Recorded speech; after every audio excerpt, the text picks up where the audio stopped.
Bonjour à tous et bienvenue dans cette nouvelle vidéo. Aujourd'hui, on va voir comment réaliser ce type d'effet sur Photoshop. Donc en utilisant les sélections, les masques de fusion et deux trois petits tips que je vous montre tout de suite. Donc pour commencer, je crée un calque de texte. Donc en cliquant simplement sur l'icône T ici à gauche, j'écris mon texte. Je fais CTRL A pour lui donner une couleur. Je clique ici sur le blanc. Je vais l'agrandir donc pour avoir une taille assez conséquente. Ici, si je garde CTRL enfoncé et que je me mets ici, je vais pouvoir lui donner de l'inclinaison. Donc je vais le lever ici un petit peu à 3-4 degrés. Je vais maintenant le scinder en deux parties grâce à notre outil de sélection ici, le polygonal. On va se positionner plus ou moins au milieu et on va tracer donc je vais essayer de monter un peu plus haut pour être un peu au milieu du B. Voilà. Ici, on est pile entre le B et le K, donc on est à la bonne intersection. Je crée une sélection de cette manière-là.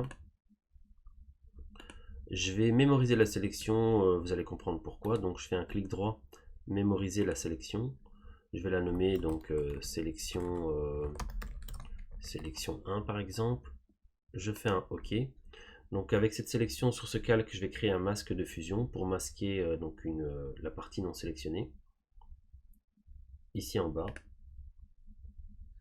Je vais dupliquer mon calque avec CTRL J ou alors de cette manière-là, en le glissant vers le nouveau calque. Mais CTRL J c'est plus rapide.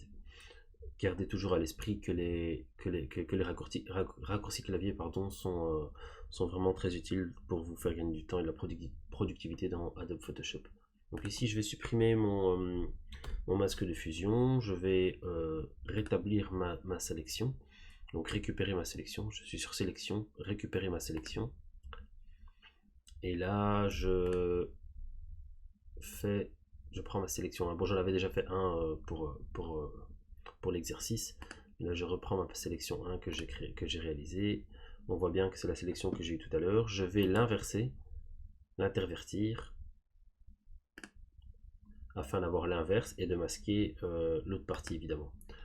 Donc là on a deux parties qui sont simplement masquées. Donc j'ai simplement fait une sélection, masquer une partie, repris ma sélection, l'intervertir pour masquer l'autre partie avec la même technique du masque de fusion. Donc avec la partie ici d'en haut, je vais le décaler simplement avec mes petites flèches du clavier.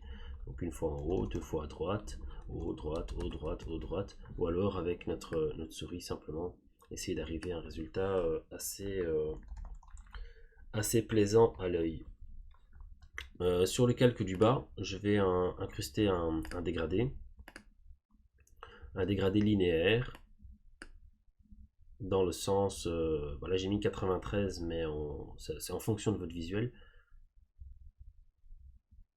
avec un blanc d'un côté et j'ai mis un gris clair. On peut très bien aller dans les noirs, dans un peu après ce que vous voulez en fonction du visuel, mais on est ici dans des foncés ici pour donner vraiment l'effet de l'ombre de la partie du haut sur notre partie du bas, et une inclinaison en fonction de votre visuel.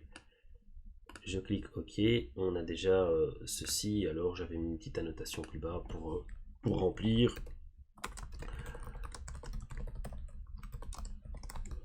On est sur apprendre le graphisme.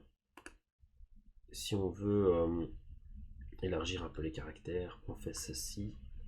Donc on clique sur ce petit panneau de paragraphe et on a les largeurs des lettres ici à cet endroit-là.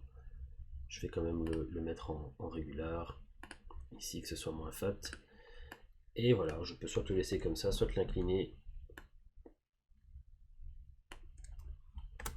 comme mon visuel. Et voilà notre résultat final. J'espère que cette vidéo vous a plu. Je vous dis à très bientôt pour de nouvelles vidéos.